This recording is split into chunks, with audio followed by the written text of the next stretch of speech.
minds that plot destruction,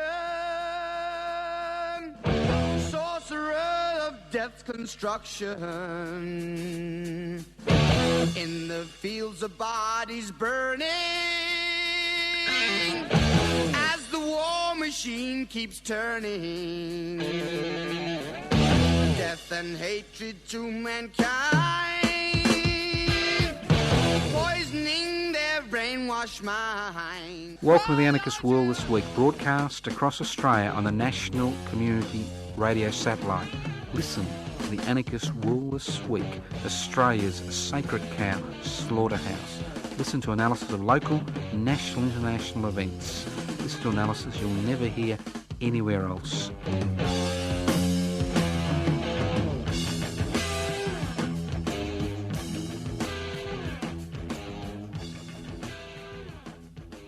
Welcome to the Anarchist World This Week, broadcast via the Community Radio Network across Australia, north to south, east to west, in every state and every territory. Well, that's what they tell me. It's also streaming live on 3cr.org.au. That's 3cr.org.au.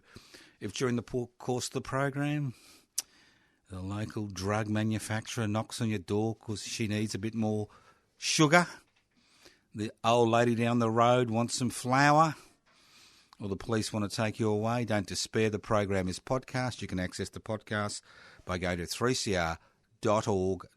My name's Joseph Scone. I'm hosting today's program. You wonder what anarchy is all about? Anarchos without rulers. What is the primary function of an anarchist organisation or an anarchist? It's to create a society without rulers. How do you create a society without rulers? You look at what gives rulers power, and what gives rulers power is inequalities in power and wealth, obviously. So anarchism is about breaking down hierarchy, devolving power, about sharing wealth. So if you're interested in those concepts, well, whether you like it or not, you're an anarchist. If you want to centralise power, ensure that wealth remains in the hands of the few, well, this isn't a program for you. So don't waste your time listening to the Anarchist World This Week. Now, we've had some fascinating week. Well, every week is fascinating when you're my age. Every day is fascinating. Every minute is fascinating. Just like to remind people that the Public Housing Everybody's Business campaign continues ad nauseum. We will be on the steps of the Victorian Parliament House at 6 a.m. to 9 a.m. on February the 27th. It's Wednesday the 27th of February. So join us. And our slogan is very simple. If you use stamp duty revenue in Victoria, which is $6 billion per year for public housing, you can house 1 million Victorians within a decade. That's not a very difficult thing, is it really? 1 million Victorians in a decade. And what does that do? It has a lot of ongoing positive effects. But I'm fascinated. I am fascinated. Murdoch's rags and Channel 9's rag, The Age and the Sydney Morning Herald are waiting in the wings to push their mates, Mr Morrison and the Liberal National Party, back into power. I mean, I've seen extraordinary reporting for a long, long time, but what I've seen over the last week is just incredible. And if you think the legacy media, the old print media, doesn't really have any influence, think again. Where do you think radio, television, sodium and social media get their direction from? They get their direction from the print media because they don't have the assets or the money to do the research to gather the news. If you look at most of the media these days, it's about commentary, a little bit like the Anarchist World This Week. I mean, we don't have the money to get thousands of reporters out there to do the hard work. What we do is we comment on what's happening around the world, mainly in this country and occasionally overseas. So it's extraordinary to have seen the changes in the Sydney Morning Herald and The Age since they were taken over by Channel 9 about 6 weeks ago. I mean, at first these changes were subtle, and now they're becoming more and more extreme. And obviously people who are still employed in these positions really have to look at their future in terms of what they're doing, because it's a interesting change in the dynamics in terms of the issues that are raised and discussed and analysed. And when you look at the Herald Sun, which is Murdoch's main rag left in Australia, the Australian has never actually, the national paper, the Australian, has actually never made a profit in its life. It never will make a profit. I mean, Murdoch bankrolls it because it gives him influence in terms of the social, political and environmental agenda in this country. So going back to the Herald Sun, they're under a bit of pressure. Their advertising revenues continues to be drying up. Their profit margin continues to drop. The number of readers they have continue to drop. The number of readers who are willing to, pay for the garbage. Well, sorry, I just offended a lot of garbage out there. For the opinions that are expressed in that newspaper are beginning to drop. And we've seen a lot of very questionable political initiatives which have been carried out by the Herald Sun, like, gingering up a group of kids with baseball bats, to beat up some, Australian kids of African descent. The usual. It's quite an extraordinary situation that we've seen with this newspaper. But now they're going to rehabilitate themselves. Their new slogan is, "The Herald Sun, we're for you." That's right. We're for you. Could you imagine that? We're for you. We are for you. No, I'm not making this up. I had to laugh. I mean, the only time I look at it is when I have a coffee and it's sitting there, because obviously I wouldn't pay any money for that crap. Oh, sorry, I've just insulted crap again. At least with crap you can use it as fertiliser. But we're for you. When has any privately owned media been for the people? They're not for you. They're for their major shareholders. They're for their owners. That's why they're privately owned. So get ready. Some really incredible stuff. I'll give you an example. Now, the director of ASIO was pissed off at the Senate Estimates Committee hearings. You know why he was pissed off? I can understand. It's not often that I see that the head of ASIO is actually pissed off by the government, which theoretically is its employers. But they were pissed off because all the secret information regarding their opinion on the Medivac legislation was leaked to the media. That's right. Sensitive security was leaked to the media. And which media was it leaked to? Obviously the Australian, trying to get a little bit of steam up for our friends in the Liberal National Party. It was leaked to the media. Now, he wasn't pissed off by the fact that it was leaked to the media, although that annoyed him. What he was pissed off about is that although it had been leaked to the media, the way the Australian ran the story had nothing to do with the facts. And that's the difference between community radio and the legacy media and major slams of social media is facts seem to be an unnecessary intrusion into their agenda.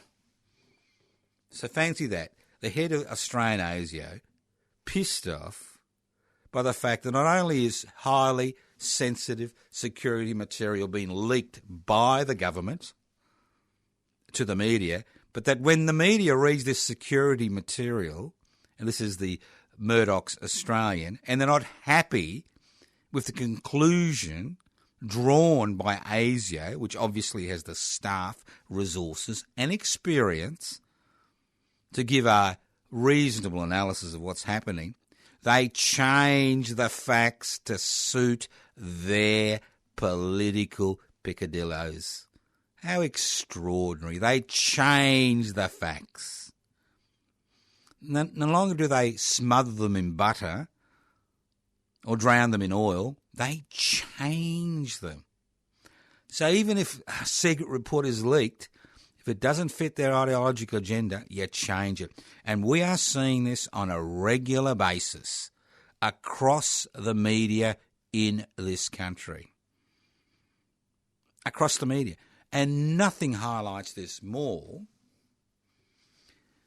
than the clamouring that's going on in the legacy media and the virtual media regarding some changes to negative gearing and franking credits, which the Labor opposition is talking about introducing if they are elected. I'll give you an example. Franking credits. Now, I know it's a bit difficult because I know most listeners to the Anarchist World this week are not shareholders unless you've got some type of superannuation, then somebody else does it for you. I mean, we may have a few self-managed retirees listening to the program, but obviously people listening to the Anarchist World this week would have their money invested in ethical investments. So what's a franking credit?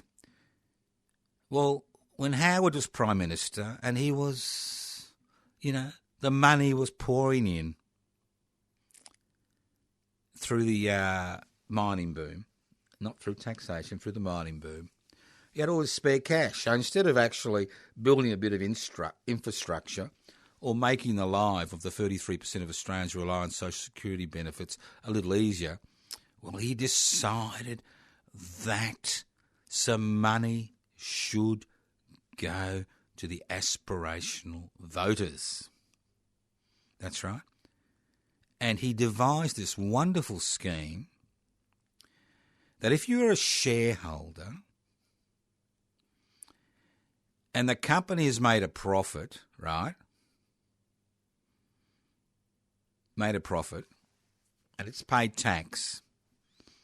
That tax is paid back to you in terms of what's called a franking credit. Now, currently, if you do listen, watch and read the commercial media, and to a lesser extent the government-gelded ABC, you would think the sky was falling in. You would think there'd be millions, tens of millions of self-funded retirees who'd be out on the streets begging. Let's not forget that if the income drops below a certain level, you can always apply for your pension payment. Out there begging. Crocodile tears across the nation. It is the foremost discussion issue, and it'll be the foremost discussion issue to the next federal election in May. Crocodile tears. And I did a little bit of homework because I thought, well, maybe it is. Maybe what they're saying is correct.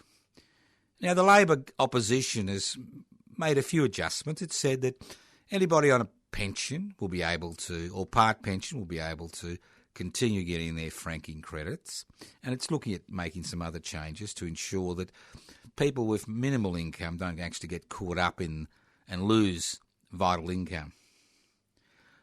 But you need 1.2 million in shares.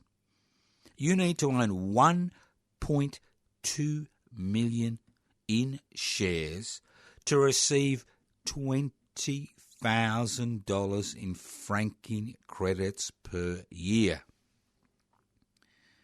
Now, if you've got $1.2 million in shares, obviously you've got other assets. Property, own a home. So why should I and you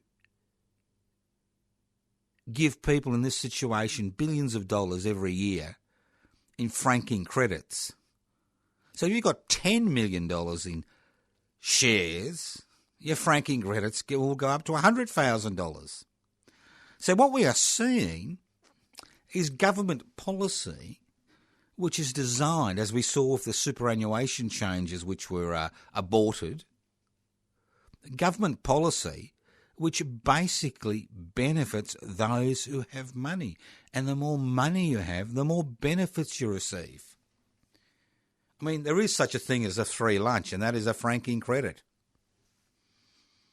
And to think that multimillionaires continue to receive taxpayer-funded largesse, while people on New Start allowance are expected to survive on less than $250 per week, and that's 1 million Australians on a New Start allowance, you begin to understand that the standard of debate that exists in the legacy media, in the corporate-owned media, in the government-gelded ABC, has a lot to be desired.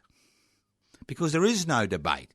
Because as the head of ASIO said, they're creating their own stories, even if facts are leaked to them. If the facts do not fit their ideological prism, well, then you make up the facts. So no wonder people, rate journalists a little bit above used car salespeople in this day and age. And those Fairfax shareholders who voted to merge with Channel 9 as a minor partner are now beginning to understand what this means in terms of diversity of opinion in the Australian media. And there is no diversity of opinion. Even people who propose mild, watered down reformist programs to claw back a bit of cash to go back to the 30% of people on social security benefits into public health, public education and public services, get held down. For example, negative gearing. Now the government, the opposition, if it becomes government, will make some changes to the negative gearing law. Anybody who's got a negative gearing property currently will continue to have a negative geared property until they sell it. But new entrants into the market won't be able to avail themselves of a tax deduction for owning more than one property. Nowhere else in the world do we have franking credits for the rich. Nowhere else in the world do we have taxation laws which benefit people that own more than one property. And the whole debate in the corporate-owned media, and to a lesser extent the government-gelded ABC, is about these poor self-funded retirees, is about these poor property investors and how life is going to be more difficult for them if they can't have their 2 overseas holidays per year or have an outside meal every second day. It's quite extraordinary. But this is the standard of discussion and debate, and you wonder why people are confused. I'll give you another example. We had 10 days ago so-called contentious laws passed in Parliament. Now, currently there are 2,000 hostages in Nauru and Manus Island. I don't call them prisoners, they're hostages. I mean, there are people there to act as an example to the rest of the world. People who've committed the heinous crime of coming to this country asking for asylum. Okay? Heinous crime. Terrible crime. In my opinion, they should all be shot. But the government in its magnanimity has decided to put them on islands offshore and torture them slowly. Well, maybe I'll get some fun out of it, so that their mates can make a lot of money from all these bodgy contracts, which I'm going to talk about in a minute. So you've got these 2,000 hostages, right? It's costing about $500,000. I think it's $654,000 per year per hostage to keep them in the luxury they're accustomed to, tents and substandard medical treatment and psychological torture. It doesn't come cheap. It doesn't come cheap. I know it doesn't come cheap. All right? Now, as a country, we passed contentious legislation last week. And the contentious legislation was that people who had major medical issues should be airlifted back to Australia for treatment. Contentious? Contentious?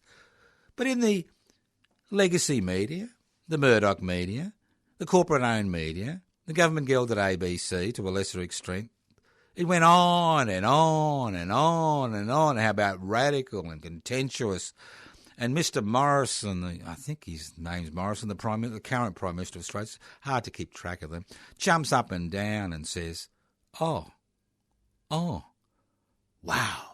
what an election opportunity. I've got these 2,000 hostages. They're going to release a few of them into the country. Let's beat them. Let's beat them up. Let's kick them around and let's see how the Australian public respond. And guess what? The more kicking, the more brutalisation, the greater the degree of torture, the greater the roar of acclaim from the crowd. And we've seen the Liberal National Party, according to the latest poll, now running neck and neck with the Labor opposition about who's going to be the next government after the May elections. Just in case you don't know, over the last 6 years, I think over 65,000 asylum seekers have come to this country by air. They're not put in concentration camps. So contentious. And again, it's not just a matter of creating a climate of fear. It's about creating a climate of hatred. It's about ensuring that people are forgotten, ostracised. And now this contentious legislation, Mr. Morrison and his hacks talk about, we're going to open up Christmas Island Detention Centre. You could see the glee in their eyes. And then we had the Nauruan government yesterday say, well, we decide who leaves Nauru. We decide.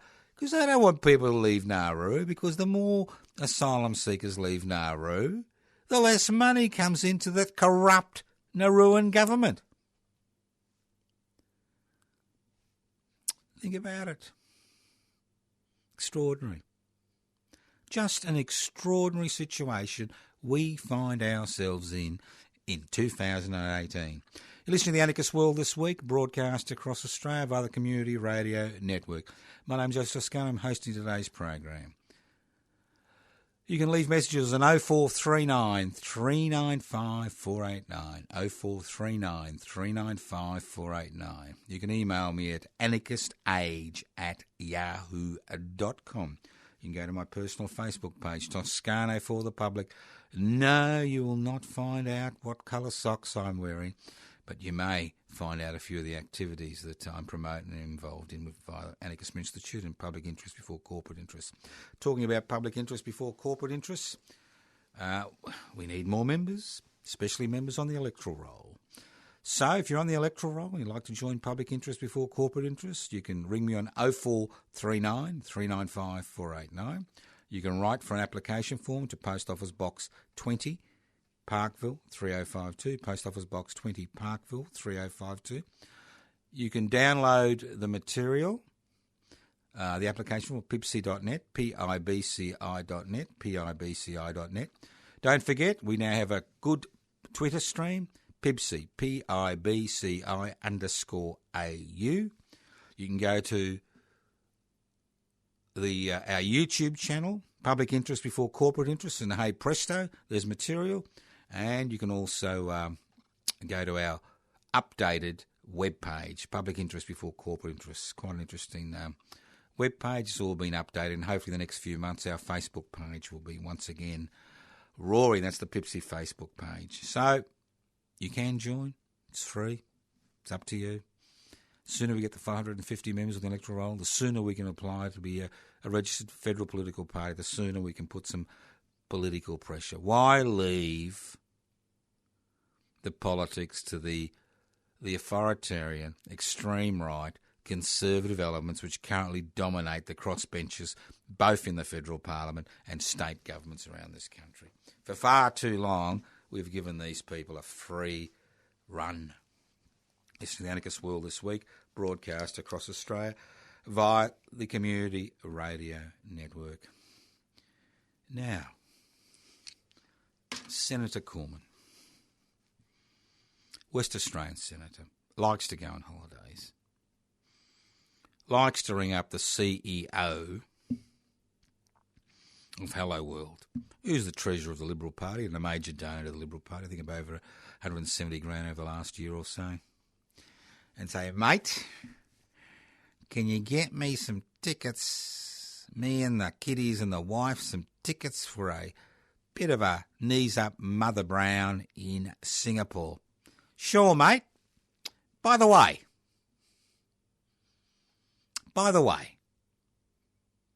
how's that contract negotiation going? You know, we've always got money available to our friends. Oh, no trouble, mate. I'm sure we'll sort it out. And sort it out it was. Mr. Cormann finds out that he hasn't been charged for his airfares. A subsidiary of Hello World, major travel agency in Australia, lands another government contract. Member who's assessing, a public servant assessing the contract, who wants to decrease the margins a bit, gets shunted aside. And that's how it works. Now, people talk about corruption. And the way it works is very simple. It's not the fact that you give somebody money in a brown paper bag. That was Bjelke-Petersen's trick. I mean, you can't get away with that in 2018. You've got to be a little bit more sophisticated. So public corruption is a huge issue. And it's a huge issue because it's based on a wink and a nod. And although we have public servants whose job it is to protect the public interest, when you're talking about these contracts worth hundreds of millions of dollars, as we saw with the so-called security contract in Papua New Guinea for Manus Island, $500 million to some company registered in some shack on Kangaroo Island. Not that I've got anything against shacks on Kangaroo Island. I'm sure they'll be very wonderful if they're used for the right things, like watching the ocean. But that's how the corruption works. And we're talking about hundreds of millions of dollars being diddled from the taxpayer every year. We're not talking about somebody working a few extra hours on their Centrelink payments or doing a little bit of extra, a little bit of black work in the black economy. We're talking about coordinated corporate corruption, which is based on the issuing of government contracts to provide services which historically were provided by the public service, but because of the privatisation orgy we've had over the last 40 years, what we are seeing is more and more services which were delivered by the public service are now delivered by private contractors. And it's bad enough that 40 cents of every taxpayer's dollar that goes to a private contract goes into profits or running the organisation, and the other 60 cents goes towards providing the service. And we've seen this with the so-called employment service. We see it with the nursing home sector. It just goes on and on, the private health insurance industry. But where the big money is made, where the corruption occurs, where you don't have a paper trail, where you don't have brown paper bags, is the awarding of contracts worth hundreds of millions of dollars. And the experts, and this is so ironical, the experts in drawing up dodgy contracts, as we've seen with the Paladin Group and security of Manus Island, seems to be Border Force, Dutton's personal, private fiefdom, where they think they're beyond the law. They think they are the law. And we are seeing more and more government contracts that are questionable. Very questionable. One, in terms of the profit margin, which has been offered to these private contractors. Two, the fact that it's usually the same people who over and over seem to win these private contracts. Three, the lack of reporting and oversight of these contracts by an overstretched, underfunded public service. And four, the wink and the nod, the old school tie mentality, which in many situations governs who gets these private contracts. And these aren't contracts between private companies. These are contracts that you and I are paying for through taxation. This is the government giving taxpayers money to privately owned organisations, some listed on the stock market, many not listed on the stock market, who then provide a substandard basic service. And we see it constantly, whether it's the homeless industry, whether it's nursing home care. It just goes on and on. Just extraordinary. I mean, we saw with the Banking Royal Commission, the wink and the nod, the fact that the regulators were actually being wined and dined by the very people they were supposed to regulate. And obviously, when you look at somebody in the eye, it's a little bit more difficult to kind of push them down and kick them around. That's why we have such little information about asylum seekers. I mean, we don't want to look them in the eye when you're kicking them, do you? Because you may find out they're humans. That's right. I know, it's a hard thing to believe. Hard thing to believe that asylum seekers are human beings, but a hard thing to believe. But getting back to this corruption, it's endemic. I never thought I'd be talking like this 10 years ago, but it's endemic. It's the wink and the nod. It is the ugly underside, the soft underbelly of the privatisation bandwagon. How people make inordinate amounts of profits from taxpayer-funded organisations that provide basic, inadequate services or returns for the contract they've been given. And we've seen some real dodgy examples, like the $450 million given to some two-bit organisation to protect the Barrier Reef, the $500 million given to some two-bit organisation whose directors are under, are facing criminal investigation. It's just extraordinary. It's just extraordinary. It's a little bit. See, it's analogous to what happened with the Banking Royal Commission. Now, when the Royal Commissioners looked at the situation, they found that the regulators, the people who are supposed to regulate the financial sector and the banks, didn't have the will, the legislative power, or the staff to actually regulate the banking sector, and they took full advantage of it because they are organisations whose primary responsibility is to create ever-increasing profits for their major shareholders, not look after their customers. I mean, customers are just idiots. I mean, I'm a customer of the banks. I'm an idiot. I know. Every time I see one of their charge sheets, I know I'm a bloody idiot. And that's the way we're treated. That's not customers. It's the major shareholders. They're the ones who've got sitting in the driver's seat. They got the whipping the horse until it drops dead. So we've got this situation where corrupt behaviour is actually rewarded and encouraged because there are no regulators. And if there are regulators, you've got to have paper tiger regulators. Well, you have paper tiger regulators to give people a false sense of security. And the same thing happens in many other aspects of life. For example, nursing homes. Currently, we're in the middle of a Royal Commission into nursing homes.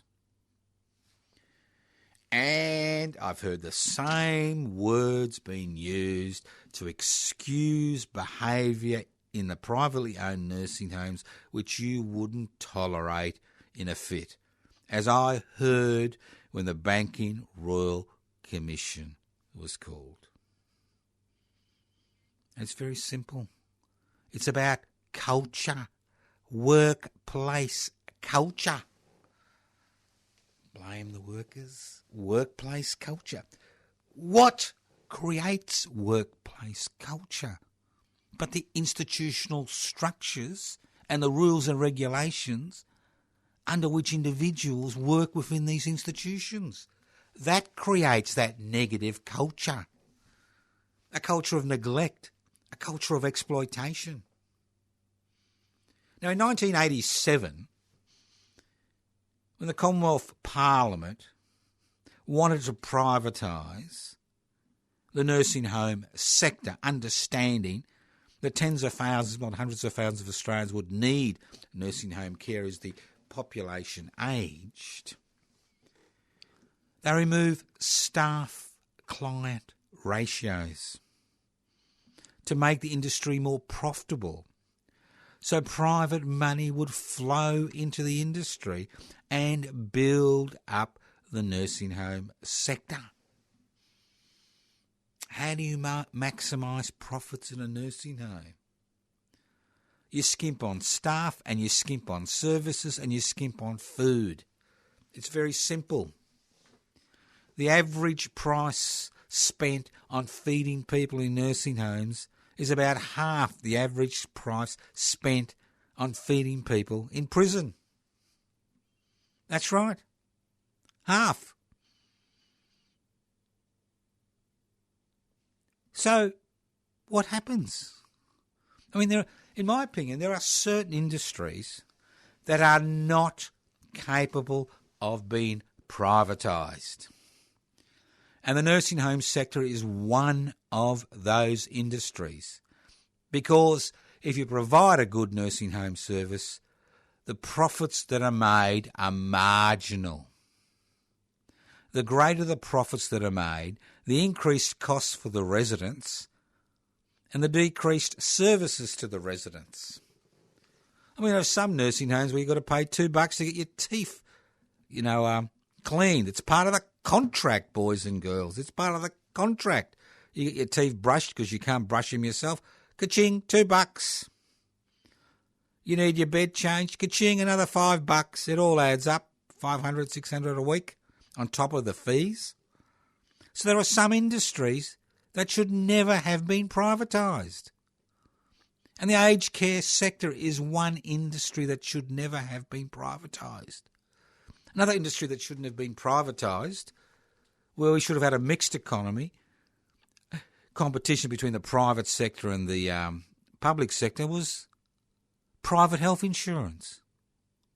When Medibank was privatised by the Honourable Mr Abbott, hopefully he will lose his seat. He deserves to lose his seat because he's done so much damage, that man. And I'm not talking about his bicycle seat either. His parliamentary seat. What happened when Medibank Private was privatised? They started squeezing their customers. And most of the people who were forced to take out private health insurance, because if you earn over a certain amount, you get charged double if you don't take out private health insurance. So we've got a sting in the system which forces people who don't even want private health insurance to take out private health insurance. And the sting in the system is that the amount of rebates and services customers are able to claim kind of evaporated within a month or two, so they could actually maximise profits. So there are certain industries you have to think very closely about whether they can be privatised or a private corporation can offer that service. Now, obviously, a private corporation can offer a service in any field of human endeavour, as long as people are willing to cough up the cash to get that service. But the dilemma is, in a society where there's inequalities, major inequalities, not everybody can cough up the cash to receive the service. And that's when, theoretically, the state steps in and assists people to access basic services, whether it's power, whether it's health, whether it's education. But what we've seen in the last 40 years is the abrogation of that responsibility to such an extent that Labor governments at the state and federal level are at the very forefront of that privatisation orgy. Because don't forget, it was the hawk-eating government which began the deregulation, marathon, which continues today. So, think about it. So what are we offering? What are we offering? Well, I could babble on here about the light on the hill, radical social change. No, I'm not going to do that. Most of these problems can be solved tomorrow by the creation of a mixed economy. And I'm not talking just about a public and private economy, but I'm talking about a three-tier economy, which could resolve many of the problems we face with as a community, as individuals in society. I'm talking about a public service which provides basic care, access to education to everybody in the community, irrespective of their income, where your possibilities and your children's possibilities and your health outcomes are not determined by your size of your credit card limit, or how much money you got in your self-funded retiree, self-managed retiree thing, or how many shares you got, and whether you get franking credits, or whether you're living on a street. It's determined by the fact that you are a human being and you are part of this society. So there will be a public sector, and I expect the public sector will be expanded. Then you've got a private sector. Now, there are some avenues in society where it's logical to have a private sector. But not a private sector which is based on monopolies, which artificially forces up prices, as we see in Australia in many streams, but a private sector which provides services which are not essential. And then what we need to see develop in Australia, which we don't have, is a strong cooperative sector. That's right, a strong cooperative sector. Cooperatives and collectives. Cooperatives and collectives can provide meaningful, worthwhile employment to people. That's right. And what we need to see is legislation passed in Parliament which allows seeding funding to be given to groups of people who want to set up cooperatives and collectives which provide employment for people. And before you know it, most of the unemployed will be soaked up in cooperatives and collectives, those who are actually able to work. And they provide services which compete in an open marketplace. So think about it.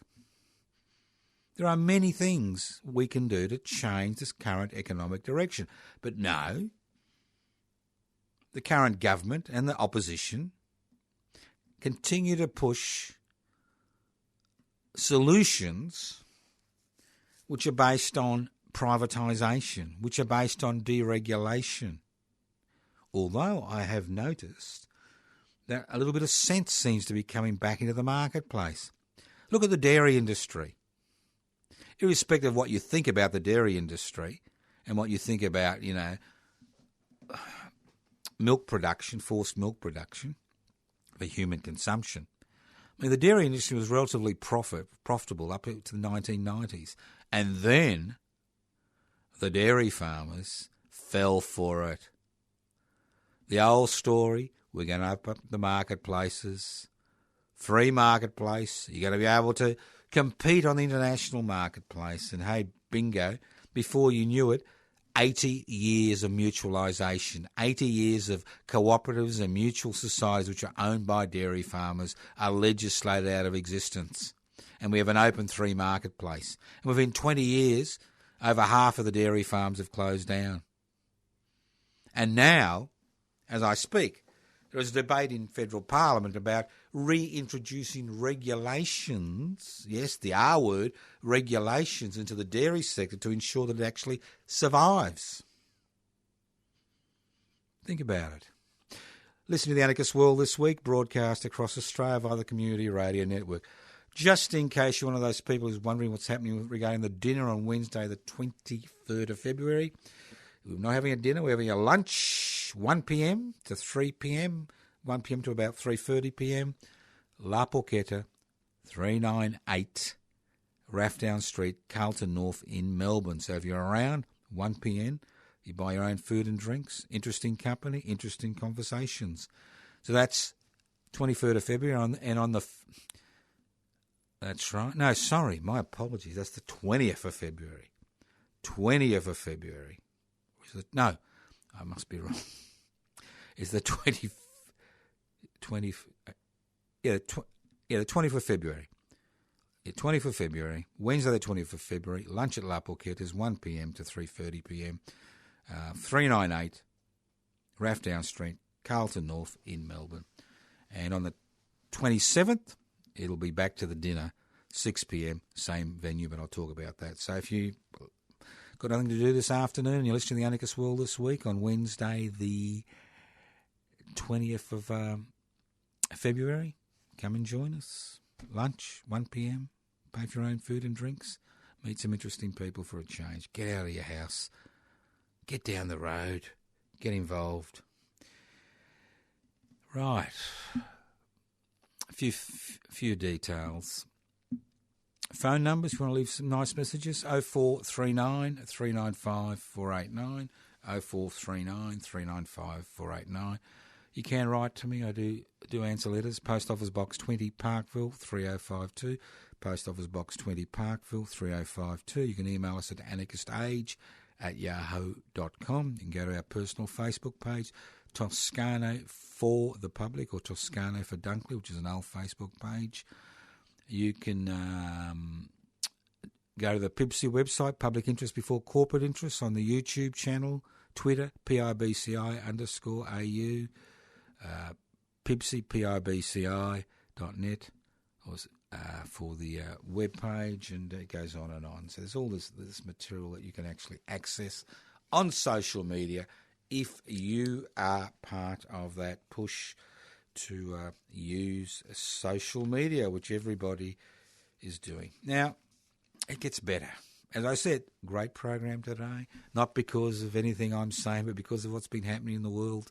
Well, in Australia, I'm keeping to Australia today, although it's quite interesting, isn't it, with Venezuela, irrespective of what you think is happening there, when you get the President of the United States of America saying, you're not going to get away with it, we're going to do a bit of regime change. Could you imagine if the Chinese Premier got up and said to the Australian Prime Minister, look here, mate, it's time you went. Nobody loves you anymore. Could you imagine the ruckus in this country? But it seems that what is good for the geese isn't good for the gander as far as the USA is concerned. Back to its old tricks of, colonising South America. But it's got a lot of allies these days. They've all gone back to the deregulation, privatisation, globalisation, corporatisation mantra. But getting back to good old Australia. Now, remember when there was the fish kill about a month ago? The people of Meandy said, in the Murray-Darling Basin, look, it's due to the fact there's not enough water. We had all these experts jump up and down and tell us, well, no, it's the drought. And so we had the Academy of Sciences, which actually looked at the situation. And it made some interesting findings. They said, yep, it's all about water. Yes, we've got a drought, but at the same time we've got a drought, we keep emptying the lakes. So there's insufficient water downstream in order to sustain life. End of story. And you say, well, why is there insufficient water? Is it because of the drought? Is it because of irrigation? Is it because of government legislation? Now, as we know, water has been privatised along the Murray-Darling Basin. And people pay good money for water, and they can actually sell their water allocation. But the government, that's the coalition government, its wisdom, has put an embargo on the amount of water that farmers can sell back to the government to be used to improve environmental flows. here we see another case of corruption, because that's what it is. Where people are not paying for water. And those who want to sell water are not allowed to sell that water by the government in order to improve environmental flows. So it highlights the poverty of politics in Australia in 2018. And why do we have such a poverty of politics? Because over 50% of people who are elected to Parliament have never had a bloody job in their life. They've gone out, they've always been political advisors, and then they get their plum jobs, they get plum pre-selections from the party, whether it's Labor or Liberal or National. So you've got people in Parliament who've got no experience about real life, who have no idea what real life is about, who have no idea how things work. So you get somebody like Senator Cormann, who's the finance minister, who didn't notice that he hadn't been charged for a holiday his family had in Singapore, well, the airline fares. And you wonder why we've got such pathetic legislative outcomes in this country. And they are pathetic. Because ultimately, we're responsible for this outcome. We're responsible. Because we just let it flow. But like the Murray-Darling, we're getting into a situation where it's going to have profound impacts on all Australians if we don't actually have people in positions of authority who actually know what they're doing. I mean, having a professional political elite, like having a professional legal elite, is akin to self-harm. That's what we're seeing. National self-harm on an industrial scale.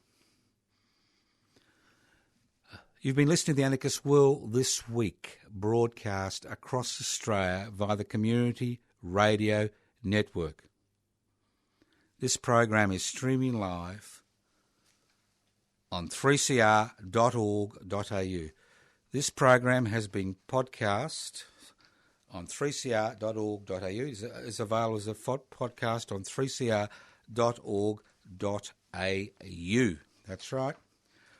You can write to us at Post Office Box 20, Parkville 3052. Post Office Box 20, Parkville 3052. You can email me at anarchistage@yahoo.com.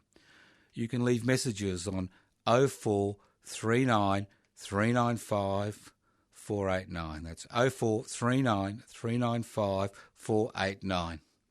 You've been listening to the Anarchist World This Week, broadcast via the Community Radio Network. Thank you once again for listening to the Anarchist World This Week on your local community radio station. And remember, lunch today, 1 p.m, Wednesday the 20th of February, La Porchetta. Join me, enjoy yourselves. Thank you once again for listening to us. Remember my Facebook page, Toscano for the Public, Twitter, PIBCI_AU, YouTube, Public Interest Before Corporate Interests, webpage anarchistmedia.org. Thank you once again for listening to the Anarchist World This Week on your local community radio station, courtesy of the Community Radio Network. See you. Well, I won't see you, and I won't hear you, but you'll be listening to me hopefully next week, and if you're not, maybe you've got some sense and you've grown up. Thank you once again for listening to the Anarchist World This Week on your local community radio station. Listen in next week. Here we go. The satellite's coming down. I've been sucked up. They've left the cow behind this time. Sorry, Mrs. Cow. We'll see you next week on the Anarchist World. Evil minds that plot destruction, sorcerer of death. death's construction. An analysis you'll never hear anywhere else. Anarchist World this week.